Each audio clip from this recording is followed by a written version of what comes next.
Sup, you beautiful bastards. Welcome back to the Philip DeFranco Show, your daily dive into the news. Today is Monday, December 9th. There is a lot of news to talk about today, but the first thing we have to talk about today is Luigi Mangione. Right, because Luigi, at this point, is still considered the strong person of interest in the killing of United Healthcare CEO Brian Thompson, and he was arrested on firearm charges in Pennsylvania. And all of this after, of course, Thompson was shot in Midtown Manhattan back on Wednesday morning, and there's been a major manhunt for the gunman ever since. Now, as far as how Mangione got identified, it wasn't actually in connection with the United Healthcare CEO shooter lookalike contest, which is, yes, a real thing that happened, but rather it apparently happened at a McDonald's in Pennsylvania where the NYPD said that he was recognized by an employee. And with this, the police said that they recovered a weapon consistent with the one used in the murder, as well as a fake New Jersey ID that matched the one that the suspect used to check into a hostel in New York. And according to the NYPD, the weapon appears to be a ghost gun that may have been made by a 3D printer, though they need to run further tests on it, with Police Commissioner Jessica Tisch adding. Additionally, officers recovered a handwritten document that speaks to both his motivation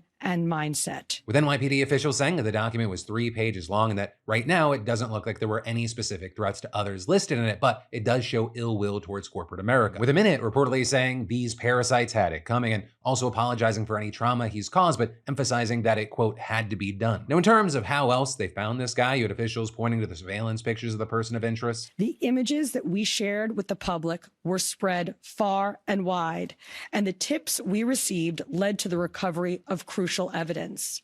We should never underestimate the power of the public to be our eyes and our ears in these investigations. The authorities also didn't give too many details about Luigi, but said that he was born and raised in Maryland, had ties to San Francisco, potentially went to school in Pennsylvania, and that his last known address was in Hawaii. And currently, the NYPD also believes that he acted alone, though the investigation is still ongoing. But I will say it appears that we are learning more and more about this guy by the second, and that is because right now, the public is digging up everything they can find about him on social media, with that ranging from his background, travel photos, as well as his Goodreads account. For example, people sharing this quote from Dr. Seuss he allegedly liked and tagged under activism, reading, "Unless someone like you cares a whole awful lot, nothing is going to get better. It's not." As well as allegedly books about back pain that he seemingly read, with many then connecting it back to his X-ray and his Twitter header. You've also got others trying to get a glimpse into his politics by looking at who he followed, which included people like Trevor Noah and AOC to RFK Jr. and Joe Rogan. And then regarding more of his background, you had the New York Times reporting that he was valedictorian at an expensive private high school in Baltimore. But as of filming, that is everything we know, though because of the breaking nature of it all, there's gonna be more details coming out. And so with that, well, obviously we're gonna keep eyes on this and talk about this more. In the meantime, I'd love to know your thoughts on any and all aspects of this whole story and situation in those comments down below. And then this Daniel Penny news is genuinely huge, because depending on your perspective or where you're going on the internet, it is either a hero now being vindicated or a profound miscarriage of justice. Because Daniel Penny is the now 26-year-old former Marine who was charged for the chokehold death on the New York City subway of Jordan Neely back in spring of last year. And with that, Jordan Neely was a 30-year-old homeless Michael Jackson impersonator with a history of mental illness and drug use. And according to witnesses, when Neely entered the train car, he acted erratically, he was yelling that he was hungry, and allegedly made vague threats. And so according to reports, Penny came up from behind and pulled him to the floor in a chokehold for as long as 6 minutes, all while there were bystanders filming videos that went viral. With then, despite EMT's efforts to resuscitate him, Neely never woke up, and Penny later got charged with second-degree manslaughter. Now with all this, you had Penny's lawyers arguing that he just acted lawfully in defense of these other passengers who didn't know whether Neely had any weapons or not, with also several subway riders testifying that they were terrified Neely was going to attack and felt relieved when Penny did something. But then, on the other side, you had the prosecutor saying, hey, I actually agree that Penny intended to protect his fellow passengers, but she added the caveat, he just didn't recognize that Jordan Neely's life too needed to be preserved, and arguing the defendant used way too much force for way too long in way too reckless of a manner. But they're also arguing there that Penny kept Neely in the chokehold even after the man stopped moving and other passengers cautioned him to loosen his grip. And with that, you actually had the Marine Corps martial arts expert who trained Penny testifying that Penny was aware the holds could be lethal. But then you had the defense calling their own medical expert to the stand who claimed that the chokehold alone didn't kill Neely, arguing instead that it was a mix of factors that led to his death, including a sickle cell crisis, a schizophrenic episode, K2 intoxication, and in part, Penny's chokehold. With that notably contradicting the medical examiner who didn't have the toxicology report at the time that they ruled the official cause of death to be compression of the neck. Though also a big thing there is they stated at trial, quote, no toxicological result imaginable is going to change my opinion, even if they showed a enough fentanyl to put down an elephant. And so ultimately, after each side gave their closing arguments, the 12-person jury deliberated all throughout last week in Manhattan, with us then getting the news on Friday that they returned to the courtroom just to announce that they couldn't agree on a verdict. So from there, we saw the judge and the prosecutor agreeing to throw out the manslaughter charge, which would have carried a sentence of up to 15 years. And instead, they're allowing the jury to consider a lesser alternative charge of criminally negligent homicide, with that carrying a maximum sentence of just 4 years, though the judge could give him no prison time at all. But now, the big update today is that the jury came back with another announcement, and this time they had reached a unanimous verdict. Daniel Penny is not guilty of criminally negligent homicide, with one half of the protesters outside celebrating the news and the other angry, with those different sentiments obviously expanding to the internet as well, with the likes of Ben Shapiro saying this trial never should have taken place. America needs more men like Daniel Penny. America needs fewer prosecutors like Alvin Bragg, as well as Meghan McCain adding, I don't think the left fully grasps how much they are radicalizing people when a Marine who saved a bunch of people on the subway from a violent person with mental illness yelling someone is going to die today is demonized, as well as some on the other side like Mehdi Hassan saying, just imagine if Jordan Neely had been white and Daniel Penny was black. Imagine what some of the folks defending Penny today would be saying. And the NAACP writing, the acquittal of Daniel Penny in the death of Jordan Neely has effectively given license for vigilante justice to be waged on the black community without consequence. It's a painful reminder of the inequities in our justice system. Jordan deserved compassion. Instead, he was met with violence. Now, as far as what is next here, the situation is not over for Penny, right? And that because Neely's father separately filed a lawsuit in New York Supreme Court last week accusing Penny of assault, battery, and causing Neely's death. And so while we're gonna have to wait to see what happens there, the main takeaway, at least for today, is that Penny is not going to prison. And whether you're happy or not about that news, I'd love to know your thoughts about why down below. But then, quick breather from the news, I gotta say, it has been fun for me to learn how you guys are using your SeatGeek winnings. From concerts and Broadway shows to sporting events, our weekly SeatGeek $500 giveaway lives on, and you beautiful bastards are crushing it. And for the uninitiated, SeatGeek is the #1 rated live event ticketing app with over 28 million downloads and access to a wide array of entertainment to get you and a loved one out of the house. And my team worked with SeatGeek to extend the $500 giveaway, and if you haven't entered yet, just do it. Like, next week's winner could be you. Simply add code PDS to your SeatGeek account, get $10 off, and you could be one of our lucky weekly winners. That's $500 in credit towards any of SeatGeek's 70,000 events. And also, if you're new to SeatGeek, you can add code Phil for $20 off your first purchase. But again, SeatGeek vets can add code PDS, which gets you $10 off any purchase. And again, you'll be entered for your chance at the $500 SeatGeek credit, no purchase necessary. And then, so Jay-Z officially has a 100th problem, and it is not a small one, because Jay-Z is now being accused of raping a teenage girl alongside Diddy. Right? And it kind of felt like the internet was waiting for this to drop, because ever since Diddy was indicted back in September, there had just been a ton of rumors and reports that other celebrities would be named in legal action, with there being a ton of claims, including that A-listers knew about and even participated in Diddy's alleged freak-offs. And yesterday, we saw it actually happen. Now, the case in question here actually involves a lawsuit that was first filed in October, with it at the time naming Diddy and mentioning 2 other unnamed celebrities, but now it's been refiled to say that one of those celebrities was Jay-Z. And because I actually covered this when it was first filed, some of the allegations might sound a little familiar. With this new suit claiming that Diddy and Jay-Z drugged and raped a 13-year-old girl at a VMA's after party in 2000. And this, as it claims, another celebrity stood by and watched as both took turns assaulting her. Now, as far as how these allegations unfolded, you had the lawsuit claiming that the girl was trying to get into the VMAs and Diddy's limo driver ended up inviting her to an after party, with a lawsuit claiming that once she was at that party, she was asked to sign a document which she now believes was an NDA, but saying that she was never given a copy, with her then going on to claim that she accepted a drink that made her feel woozy, so she went to a room to lie down, and that is when Diddy, Jay-Z, and an unnamed female celebrity walked in, with Jay-Z specifically being accused of undressing and raping the teenage girl first, and Diddy going after, with the girl only escaping after hitting Diddy in the neck, with the lawsuit then adding that after this alleged assault, she fell into a deep depression which continues to affect every facet of her life, adding that she also suffers from PTSD and a seizure disorder caused by the trauma, and the suit accuses Jay-Z of harassing the alleged victim, claiming there that before this updated complaint was filed, Jay-Z received a letter from her counsel requesting mediation, but, quote, Jay-Z responded to said letter by not only filing an utterly frivolous lawsuit, but by also orchestrating a conspiracy of harassment, bullying, and intimidation against plaintiffs' lawyers, their families, employees, and former associates in an attempt to silence plaintiff from naming Jay-Z. With that, saying that this effort didn't work and actually encouraged the victim to list him in the lawsuit. And with this, you're the lawsuit trying to paint Diddy and Jay-Z as being incredibly close. We're saying that their relationship, it went past just being collaborators,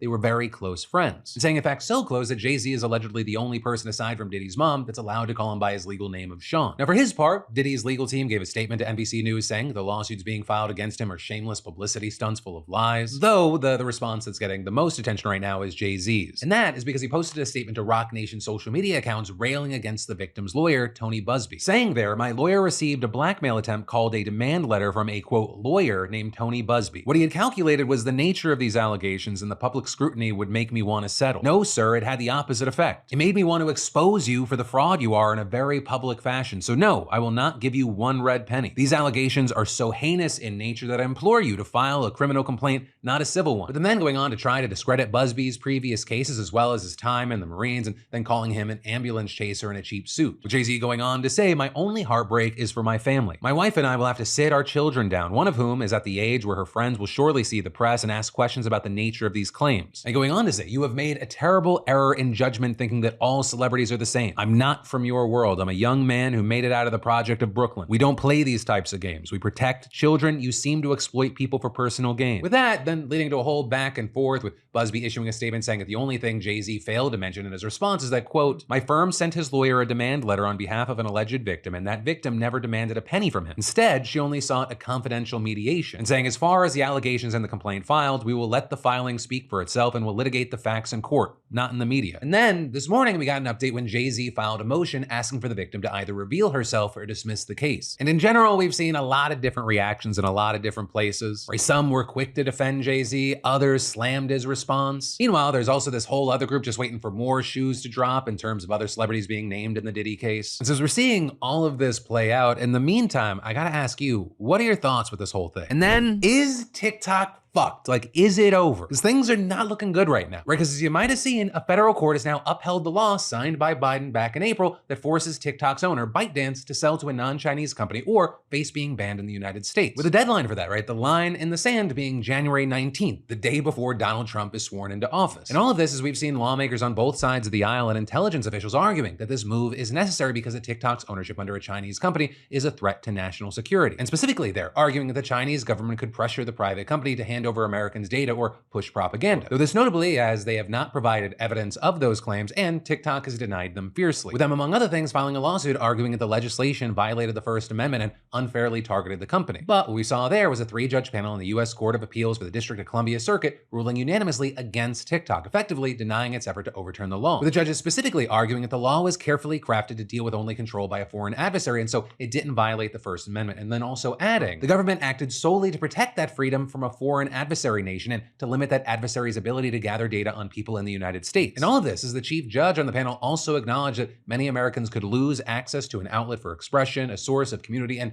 even a means of income. But then also adding there, Congress judged it necessary to assume that risk given the grave national security threats it perceived, and the courts are not in a position to set it aside. And so now with this, we've seen a lot of free speech advocates condemning the move, with TikTok itself also slamming the decision as outright censorship of the American people. With a key thing being that TikTok also indicated that it would take the matter to the Supreme Court, arguing that the High Court has an established historical record of protecting Americans' right to free speech, and we expect they will do just that on this important constitutional issue. And in fact, just this morning, we saw TikTok filing a motion asking the Federal Appeals Court to pause the law from taking effect to give the Supreme Court enough time to consider whether to take the case and allow Trump to weigh in. With the company arguing there that Trump could prevent the need for the Supreme Court to even rule on the matter at all by fulfilling his promise to save TikTok, which of course, as we talked about, was a complete 180 from his first term, where he became one of the app's biggest opponents and actively tried to ban it. Though this also, as far as like what Trump could actually do here, that's not entirely clear, because in order for the law to be fully repealed, it would take an act of Congress. So among the possible actions, you could see Trump directing his new attorney general to not enforce the law, but that also could be tricky because the way the ban is enforced is by penalizing app stores if they continue to offer TikTok, right? And so it's widely believed that Apple and Google would probably be wary about disobeying an actual law just based on Trump's word. Though additionally here, there's a provision in the law that allows the president to determine whether a sale or similar transaction successfully removes TikTok from foreign adversary control. We're seeing some experts here speculating that ByteDance could make serious structural changes to meet those requirements, and Trump could then approve and allow the app to continue operating. Or because Trump has the presidency and the Republicans will have both houses of Congress, there is a world potentially where Trump says, hey, I know a number of the Republicans voted this way before, but I'm the leader, do as I say, and then he instructs them to vote against it, like for a new law, but then there's a question of would he actually have the numbers there? But then also at the same time, you have many experts questioning Trump's commitment to TikTok, especially given how hawkish he is on China. Or with some also noting here that Congress passed this law after closed-door intelligence briefings about the threats posed by TikTok's Chinese ownership, and so Trump could change his mind once he takes office and gets briefed on the same information. And that is kind of it, right? Outside of that, TikTok doesn't really have many other avenues for survival in the States. Right? There's always technically the possibility that ByteDance will cave to the law and they'll sell now that their attempt to block the law has been shut down by the appeals court. But I mean, one, they have repeatedly refused to do so, and two, the sale of TikTok's algorithm would probably get blocked under Chinese export controls issued in 2020. Right? So if they decided to sell TikTok, it would be a shell of the platform without the algorithm that makes the app what it is. Right? Because as far as the Supreme Court's role in all this, multiple experts have said that if the justices agree to take up the case, they would then just likely uphold the decision made by the appeals court and allow the law to live on. And then finally, with all this, right, as far as like how this would affect you would still likely be able to use TikTok if you downloaded the app before the ban, but you wouldn't be able to receive updates. So it's believed that it would just eventually turn into a buggy nightmare. But for now, we'll have to wait to see what happens with the Trump of it all. But then in a quick break from the news, are you looking for an outside of the box gift idea for a loved one or even yourself? Because you've heard me talk about how I think my metabolism is my body's engine, turning the food you eat into fuel. And a healthy metabolism is flexible, switching between fuel sources, fats and carbs based on availability and energy needs. And that's where today's sponsor comes in, Lumen, the device that switched up my decision making from the time I wake up and really throughout the day. You just breathe into this device first thing in the morning and you'll know what's going on with your metabolism, whether you're burning mostly fats or carbs. And then it gives recommendations to improve your metabolic health. I mean, this thing's just cool. I breathe into it before and after workouts and meals to know exactly what's happening in my body in real time, and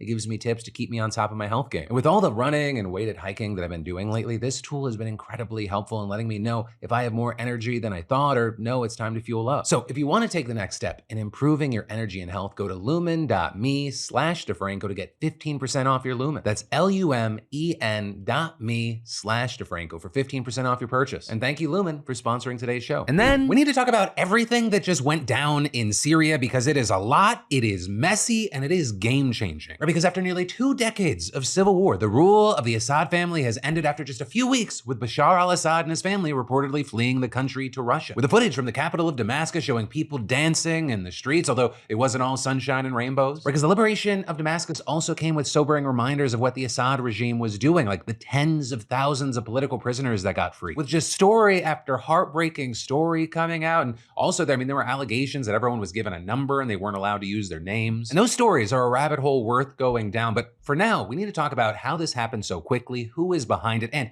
is this really the end of the war? Starting with that first point, right? It seems like what really screwed over the Assad regime was its major backers, Russia, Iran, and Hezbollah, having lost a lot of their power in the region. You see, Russia used to have a lot of troops in Syria, but they needed them more and more for its war in Ukraine, and that left Iran and Hezbollah. And with that, Iran's presence has always been relatively small and more the way for the country to ship weapons to the regime and Hezbollah, which then just kind of left Hezbollah to prop up Assad. But then all of that crashing down after it gambled that it could fight another war with Israel. And so because of all that, the ill-trained and low-morale troops that were under Assad's control, they put up almost literally no fight when the rebels started their offensive. Which then brings us to the question of, well, who are these rebels? Because despite being described as this cohesive group, they're more of a loose coalition with the group HTS at the helm. With HTS actually being a spinoff of a former Al-Qaeda affiliate, so a few steps removed from its hardcore Islamist past. Though with that, understand that doesn't mean those tendencies still aren't there, with the United States still designating them as a terror group. Though you also had the group's leader, Abu Muhammad al-Jilani, pushing back against this in an interview with CNN, saying that the label was, quote, primarily political and at the same time inaccurate. With him then going on to argue that the whole reason HTS exists is because it was opposed to the most extreme Islamic groups and splintered away. But, that still hasn't stopped a lot of people from worrying that we're about to see another repressive caliphate in the Middle East. Though on that note, you had Jilani saying, people who fear Islamic governance either have seen incorrect implementations of it or do not understand it properly. With him then going on to add that Syria would then transition to a state of governance, institutions, and so on. Syria deserves a governing system that is institutional, not one where a single ruler makes arbitrary decisions. And this, as the group reportedly does have experience governing, right? It's been in charge of the large city of Idlib and the surrounding areas for a while now. With on one side, reports there indicating that in some ways it was repressive with things like prisons for political prisoners, but then also at the same time on the other side, you had Jilani showing that he was willing to bend after pushback from residents. And this is, either way, reportedly he's been effective with Idlib going from one of Syria's poorest major cities to one that is effectively run, with it boasting things like malls, cafes, functioning public services, and even 24-hour electricity, which is something that even Damascus didn't have. But this also is ruling what essentially amounts to a single province as much much different than an entire country, especially one as diverse as Syria, which has a lot of ethnic and religious minorities. Which of course brings up the question of, well, what would happen to them under a possibly moderate Islamic regime? And notably there, you had Jelani trying to reassure people, saying that there were some violations against minorities by certain individuals during periods of chaos, but we addressed these issues. And adding, no one has the right to erase another group. These sects have coexisted in this region for hundreds of years, and no one has the right to eliminate them. Also, what's been really interesting with this whole situation is seeing how the media has portrayed Jelani and his group. And specifically, I mean the recent coverage compared to the past coverage. Because if you just look at Google Trends, you can see that there's not a lot about them out there prior to the past few weeks. With previously the biggest pop being back in April when the group was dealing with protests in Italy, with at the time some outlets describing him as a dictator. Right? Protests have erupted against another Syrian dictator, and protests grow against powerful jihadist groups in Syria enclave. And this is, generally speaking, HTS was described as authoritarian, but now they've been described as more of an unknown. However, it's not like this is coming out of nowhere, right? Jelani and this group, they have spent months trying to polish their image. You know, they may possibly be sincere about it despite their fundamentalist past. Though of course, this is, I always say, words are words, actions are actions. We'll have to see how this plays out. Because on the note of words, we have things like in 2013, he told Al Jazeera that he wanted Syria to be an Islamic caliphate that had no room for the country's minority groups. But as we saw in his CNN interview, he now claims the opposite. And this is, you have experts saying the group's been saying the right things recently. Like in response to those protests earlier this year, you had HTS's media body telling outlets, the protests in the streets against HTS and the Salvation government are natural and we do not view them in any other context. We're confident that those who work make mistakes and all protests aim to correct these mistakes that have recently transpired. And that's on top of recent reports that claim soldiers for the HTS were told they couldn't approach women for dressing, quote, inappropriately and tell them to cover up because women are allowed to wear what they want. Though this also is, you have critics saying this could just be a temporary thing, right? Temporary stances as a way to cozy up to other countries and be seen as a legitimate shift. But as far as what the reality is, I mean, we won't really know until we see what happens next. Right? You have Jelani claiming that he'll be working with groups to try and set up some kind of stable transition to power. But this also is, even if he starts a stable government in Damascus, it doesn't mean that that's the end of the civil war. Unless, while he's doing all of this, he can convince the Kurds to lay down their arms and join the country again. Something that's been described by many as not likely, as they've been acting autonomously for almost 2 decades now, and an independent Kurdistan, that's long been a dream for the ethnic group. So that is a whole other rabbit hole, because as all of this was happening, Turkey attacked Kurdish forces because Turkey doesn't want a Kurdistan to exist. But also, like, let's say that some kind of agreements were made to end the fighting between the various rebel groups. Syria would still be at war, though this time just with Israel, as the two have long had a disputed region called the Golan Heights. And actually, with the Assad regime falling, Israel took the chance to attack in Syria and secure a buffer zone and occupy more land. So this is in no way the last time we're going to be talking about this. We have to keep an eye on all the moving parts, because as great as it would be to see a democratic and relatively free Syria as Jelani has promised, it's probably safer to say that the country still has a long, long way to go. But then finally, today, let's talk about that last show with a little commentary. And unlike previous shows, I will say there was a mishmash of topics being covered there. Regarding the Hawk-Tuah girls crypto scandal, you had people saying things like, Hawk-Tuah girl crypto coin scam to a Victorian child would make their head explode. With others commenting on how this was presented, saying if anyone ever says it's not just a cash grab, they're telling the truth. It's also a scam. Others chiming in that she speed ran her way up as an influencer and now she's speed running her way down, saying it's only fitting, really. Though with that, I will say, in my professional opinion, this is not going to be something that ruins her. I could be wrong, but by all accounts, it appears that there's a team or at least some sort of person or structure that's been navigating all this for her. And I kind of foresee a few different options for her to try to navigate out of this, and some just result in her public image being a little more bloodied than others. I think the smart money, though, is the narrative that she's just a little baby, she didn't know. The idea that she's just been misled and she's also a victim, though that might not be what they do. And I also think, like I mentioned last week, that she burnt through a good chunk of goodwill when she just blasted CoffeeZilla. This is one of the most miserable, horrible launches I've ever seen in my life. Okay, then why the fuck are you on? There were also a good chunk of comments about the lead poisoning story. Though, I will say, some of those comments went in a different direction. Like BG, who said lead poisoning is a serious issue. I'm surprised in the year 2024, we're not tackling this issue as serious as we should. Hell, even recently, there were reports of a CEO of United Health Group who recently died from lead poisoning. It's incredibly dangerous. Thank you, Phil, for bringing this up to more eyes. There were also comments like, I love that America is getting angry about fluoride in the water instead of the lead in the pipes. So a lot of the comments really focused its attention on the group affected, with comments like, I love that the age group with the highest exposure to lead are running this country. But then finally, once again, there were a lot of comments and a lot of the conversation focused on the problems with the healthcare system in the States. With top comments like, the US system is insane. You get sick for more than X days a year, you're fired. You need to go and stay in a hospital for a longer period, you're forever indebted even though you have health insurance. Now, if your surgery takes more than X amount of time you need to pay for the anesthesia out of your pocket? Still, a lot of Americans criticize the European system because no one wants their taxes to be spent to help other people, right? Which obviously is a comment and a sentiment that resonated with a lot of people, though I will also know the specific anesthesia thing that I think is being referenced there. There was an update that we covered. You also had Lucy saying, having a loved one with a terminal illness kills any sympathy someone has for people in the insurance industry. Hold their hand as they're crying in pain while spending hours on the phone with the insurance company denying them treatment because, quote, they don't really need it. I do not forgive and I do not forget. And I will say, one of the things that was kind of the most interesting and eye-opening of kind of all the fallout that's happened since the killing are the number of political pundits and commentary goblins who didn't realize that this is not a left versus right thing, even though they are trying to make it that. And I mean, I've seen examples of this all over the place. The most prominent ones that got highlighted by the internet have been Ben Shapiro and Matt Walsh's comment section. Right, Ben Shapiro literally titled his video, "The Evil Revolutionary Left Cheers Murder." And a bulk of the comment section was like, oh shit, have you just been pinning people against each other with culture war issues and politicizing everything? That it shouldn't be left versus right, but those who fuck and those who get fucked? Like literally opening the comment section today, top comments, it's not left or right, it's not black or white, it's rich versus poor, your true colors are showing. And we got conservatives and liberals hugging each other in a comment section before GTA 6. And finally saw my lifelong hardworking father become bankrupt as a result of claims being denied after getting cancer. You are out of touch, man. Which again, to bring it back to what I said last week, is what happened is not something I personally can cheer or endorse. But I've lived long enough as a have-not, and I've seen my own family and friends and just people I have come across get fucked by the system, so I understand where people are coming from. I understand what would make a person be outright apathetic to fucking joyful. Life and pain and fucked up systems that don't lift up, they callous the heart. But on that note, that is where your Monday dive into the news is gonna end. As always, thank you for being a part of these daily dives into the news. I believe we have 7 more scheduled shows till the end of the year, with 3 more of those coming this week, Tuesday, Wednesday, and Thursday. And as we get closer, we'll talk more about what the in-between time will look like, because I don't want to go completely dark on the channel during our break. But we'll talk about it either later this week or next week. And for now, I'll just leave you with, my name's Philip DeFranco. You've just been filled in. I love yo faces, and I'll see you right back here tomorrow.